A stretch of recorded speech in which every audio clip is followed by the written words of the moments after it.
बिस्मिल्लाहिर्रहमानिर्रहीम। अस्सलाम वालेकुम नाज़रीन, फ़िदा आदिल हूँ और आप मेरा यूट्यूब चैनल देख रहे हैं। आपसे मैं जो दरख्वास्त आखिर में करता हूँ, आज वो दरख्वास्त मैं इस वीडियो के आगाज़ में कर लेता हूँ कि अभी तक अगर आपने मेरा चैनल सब्सक्राइब नहीं किया तो इसको ज़रूर कर लीजिए।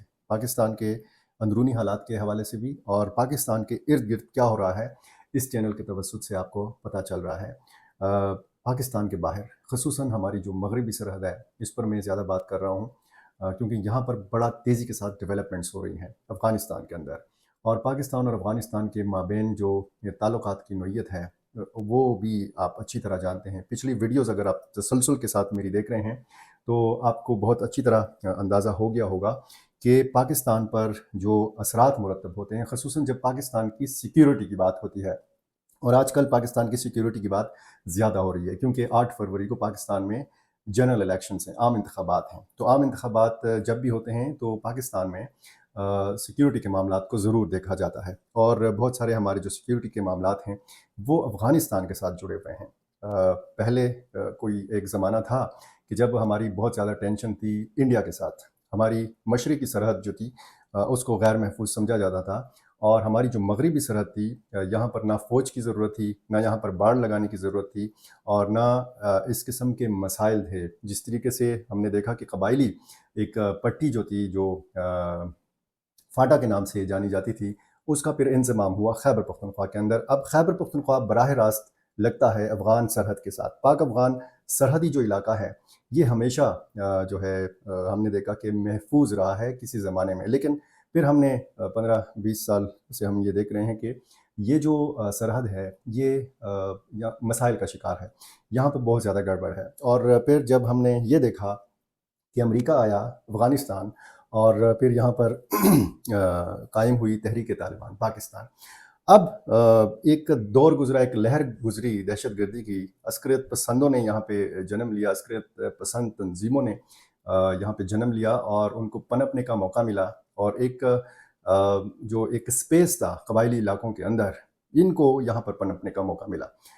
कबायली इलाकों में जो कुछ हुआ, वज़ीरिस्तान में, जनूबी में, शुमाली वज़ीरिस्तान में, कुरुम में, औरकज़ई में, बाजौड़ में, मोहमंद में, और इसकी फिर एक लंबी तारीख़ है। और फिर हमने देखा कि ये जो अस्करियत पसंदी थी, ये फिर मालाकंड तक फैल गई, सवात तक फैल गई, पाकिस्तान के बड़े शहरों तक फैल गई।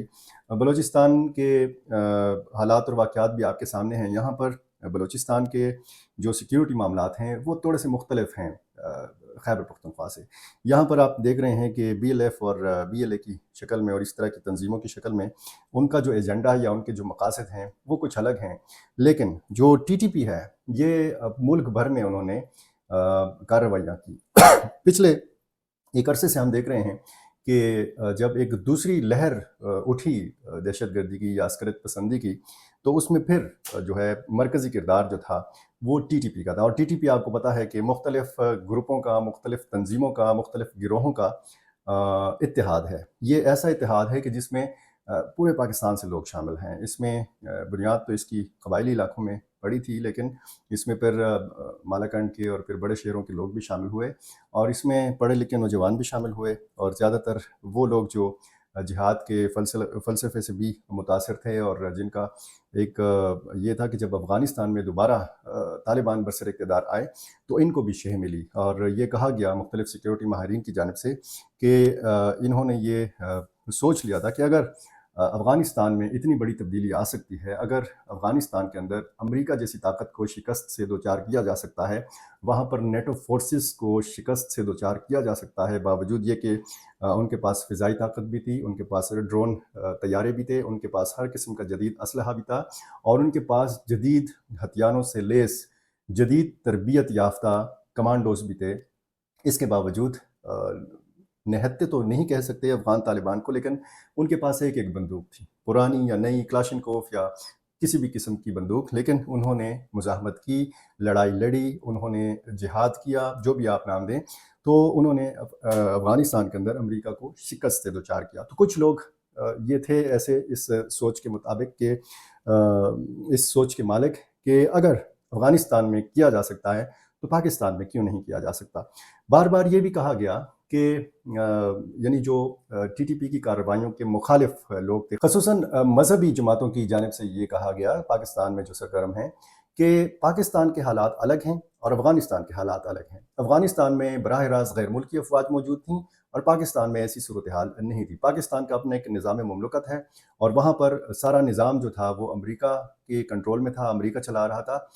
تو اس لیے ان مذہبی جماعتوں کا یہ کہنا تھا کہ حالات یہاں کے مختلف ہیں افغانستان سے، اور اسی موقف کو لے کر آپ کو یاد ہے کہ مولانا فضل الرحمان گئے تھے افغانستان، اور جب سے مولانا فضل الرحمان واپس آئے ہیں، پاکستان میں ہونے والے جو واقعات ہیں، جو افسوسناک واقعات ہیں، ان میں سے کسی ایک بھی واقعے کی ذمہ داری جو ہے وہ براہ راست ٹی ٹی پی نے قبول نہیں کی ہے۔ یہ ایک بہت بڑی تبدیلی ہے، اور اس تبدیلی کے حوالے سے آپ میری پچھلے 15-20 دن کی ویڈیوز میں دیکھ سکتے ہیں کہ میں تفصیلی بات کر چکا ہوں کہ کیا وجہ ہے کہ اتنی بڑی تبدیلی آئی ہے۔ میں آپ کو یہ بھی بتا چکا ہوں پچھلے کچھ ولاگز میں کہ مولانا فضل الرحمان نے اگر افغانستان میں افغان قیادت کے ساتھ، وہاں کی سپریم قیادت کے ساتھ، ملا ہیبت اللہ کے ساتھ ملاقاتیں کی تھیں، تو وہاں پر ان کی حساس ملاقاتیں بھی ہوئی تھیں۔ اور یہ جب حساس کا لفظ میں استعمال کرتا ہوں تو بہت زیادہ اس سے آپ کو پتہ لگنا چاہیے کہ میں بہت زیادہ احتیاط برتتا ہوں، اور کیونکہ بہت سارے معاملات ایسے ہیں کہ دو ملکوں کے، دو ریاستوں کے معاملات ہیں، اس میں کسی انڈیویجول کا اس طریقے سے بات کرنا مناسب نہیں ہے، اور اس کے لیے پھر پاکستان کو بھی، پھر افغان قیادت کو بھی سبکی کا سامنا کرنا پڑ سکتا ہے۔ اس لیے جو احتیاط افغان طالبان کر رہے ہیں، جس قسم کی احتیاط کا مظاہرہ مولانا فضل الرحمان صاحب کر رہے ہیں، شاید مجھ سے بھی اسی قسم کی احتیاط کی توقع کی جائے۔ اور میں آپ کو یہ بتاؤں کہ اس کا کریڈٹ باقاعدہ طور پر نہیں لیا جا رہا۔ ٹی ٹی پی نے کوئی بھی کسی بھی حملے کی ذمہ داری قبول نہیں کی۔ اس کا جمعیت علماء اسلام کی طرف سے کریڈٹ اعلانیہ طور پر نہیں لیا جا رہا۔ یہ کریڈٹ اگر جمعیت علماء اسلام لینا شروع کر دے اور خدا نخواستہ کل کوئی واقعہ ہو جائے اور اس کے بعد ٹی ٹی پی ذمہ داری قبول کرے تو یہاں پر سبکی ہو سکتی ہے۔ تو بہت سارے معاملات ہیں، بہت ساری پیچیدگیاں ہیں، بہت ساری نزاکتیں ہیں اس سارے معاملے کی، لیکن ایک نئی جو ڈیولپمنٹ ہے وہ یہ ہے کہ ٹی ٹی پی ایک جو اس کا جو دائرہ ہے وہ کہتے ہیں کہ کثیر لسانی ہوتا جا رہا ہے، کثیر اللسانی ہوتا جا رہا ہے۔ پہلے ہم دیکھتے تھے کہ ٹی ٹی پی کا جو اشاعتی مواد تھا، جو نشریاتی مواد تھا، یعنی جو ان کی طرف سے کوئی بکلیٹ آ جاتا تھا، ان کی طرف سے کوئی پمفلیٹ آ جاتا تھا، ان کی طرف سے کوئی لیٹر جاری کیا جاتا تھا، ان کی طرف سے کوئی بیان، پریس ریلیز جاری کی جاتی تھی، تو وہ یا اس میں 3 زبانیں استعمال کی جاتی تھیں، پشتو زیادہ تر اور اردو کا انہوں نے استعمال کیا۔ اسی طرح ٹی ٹی پی نے انگلش کا استعمال کیا، عربی زبان کا بھی ہم نے دیکھا ہے کہ مختلف تنظیموں نے استعمال کیا ہے، لیکن ٹی ٹی پی کی طرف سے اب کہا گیا ہے کہ اس نے پہلی دفعہ اپنا جو اشاعتی مواد ہے اس میں ہندی زبان کا استعمال کیا ہے۔ ہندی آپ کو پتہ ہے کہاں بولی جاتی ہے، اور یہ بہت تشویشناک بات ہونی چاہیے انڈیا کے لیے۔ یہ سوال اٹھایا گیا ہے کہ اب یہ جو اس گروپ کے جو ریڈرز ہیں، جو سامعین ہیں، جو پڑھنے والے ہیں اور جو سننے والے ہیں، وہ کون لوگ ہو سکتے ہیں؟ اگر ہندی زبان میں مواد جو ہے وہ آنا شروع ہوا ہے ٹی ٹی پی کی طرف سے، تو پھر ٹارگٹ کیا ہے؟ ایڈریس کس کو کیا جا رہا ہے؟ اہداف کیا ہیں؟ ان اہداف کے حصول کے لیے کیا پلاننگ کی جا رہی ہے؟ کیا یہ پلاننگ خاموشی کے ساتھ کی جا رہی ہے؟ کیا انڈیا کو اس حوالے سے پریشان ہونا چاہیے؟ کیا اس کے لیے پھر پاکستان کی طرف جو ہے توپوں کا رخ جو ہے موڑ دیا جائے گا اگر کوئی کارروائی ہوتی ہے؟ اگر اس قسم کا مواد جو ہے انڈیا تک، انڈین میڈیا تک پہنچتا ہے، تو ظاہر ہے کہ انڈین میڈیا جس طریقے سے پھر ایکسپلائٹ کرتا ہے، جس طریقے سے پھر ان ساری چیزوں کا استعمال کرتا ہے پاکستان کے خلاف، تو یہ ان ساری چیزوں کا امکان ہے، خدشات ایسے ہیں کہ اس حوالے سے بھی پاکستان کے اوپر الزامات عائد کیے جا سکتے ہیں، اور یہ کہا جا سکتا ہے کہ اس چیز کے پیچھے بھی، اس نئی ڈیولپمنٹ کے پیچھے بھی پاکستان کا ہاتھ ہو سکتا ہے۔ پاکستان بذات خود اس کو جو ایک بڑا چیلنج درپیش ہے وہ ٹی ٹی پی کے درپیش ہے، اور آپ کو پتہ ہے کہ ٹی ٹی پی پہلے یہ گروپ کہتا رہا ہے کہ اس کا کوئی بین الاقوامی ایجنڈا نہیں ہے، یعنی اس کی کارروائیاں جو ہیں وہ صرف پاکستان کے اندر تک محدود ہیں، لیکن پاکستان میں کون ہندی زبان سمجھتا ہے؟ कौन हिंदी ज़ुबान पढ़ सकता है, कौन इसको समझ सकता है। जब जब हिंदी बोली जा रही हो तो वो तो ज़ाहिर है कि समझ में आ जाता है, क्योंकि हम बहुत अच्छी तरह वाकिफ़ हैं। जिस तरह अफ़गानिस्तान की पश्तो, बलूचिस्तान की पश्तो, खैबर पख्तूनख्वा की पश्तो हमें समझ आ जाती है, हम बोल लेते हैं।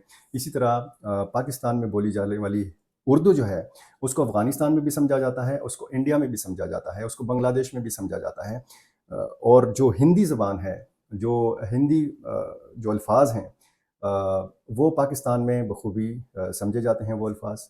हिंदी ज़बान जब कोई बोल रहा हो तो उसको समझा जाता है, लेकिन इनका जो इशाअती मवाद है वो बाकायदा हिंदी रस्मुल ख़त में, ये एक तशवीशनाक बात होनी चाहिए इंडिया के लिए। और मैं आपको वो बता रहा था कि जो चैलेंज दरपेश है पाकिस्तान को टीटीपी का। पाकिस्तान का ये इल्ज़ाम है कि टीटीपी की क़यादत या टीटीपी के जंगजू जो हैं, वो सारी प्लानिंग, सारे हमलों की जो मनसूबाबंदी है, वो उसके लिए अफ़गानिस्तान की सरज़मीन को इस्तेमाल करते हैं। ये दावा बहुत सख्ती के साथ रद्द करते हैं अफ़गान तालिबान, और अफ़गान तालिबान का ये कहना है कि टीटीपी की क़यादत अफ़गानिस्तान की सरज़मीन पर मौजूद नहीं है। मौलाना फ़ज़ल रहमान ने हसास मुलाकातें की हैं, तो बहुत सारी चीज़ें जो हैं ये गुडमुड हो जाती हैं। और अब देखना ये है कि इस नई डेवलपमेंट के क्या असरात मुरतब होते हैं।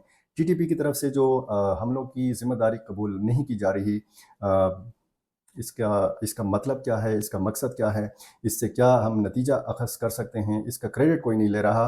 ये भी एक मानी खेज़ बात है। लेकिन मुलाकात जब हुई अफ़गानिस्तान में मौलाना फ़ज़ल रहमान की, बल्कि हसास मुलाकातें जब हुईं, तो उसमें बहुत सारे ये मामलात डिस्कस हुए हैं। मुल्ला हैबतुल्लाह जो हैं वो चूँकि सुप्रीम लीडर हैं, और उनकी बात को माना जाता है, उनकी बात को सुना जाता है, उनकी बात ज़ाहिर है कि अफ़गान तालिबान तो मानते ही हैं, उनकी बात का एहतराम है टीटीपी की सफ़ों के अंदर भी। और ज़ाहिर है कि एक नज़रियाती क़ुर्बत भी है, एक जिहादी जो एक नज़रिया है उनका, वो मुश्तरका है। स्कूल ऑफ थाट उनका मुश्तरक है। देवबंदी स्कूल ऑफ थाट तहरीक तालिबान का भी है। देवबंदी स्कूल ऑफ थाट तहरीक तालिबान अफ़गानिस्तान का, यानी अफ़गान तालिबान का भी है।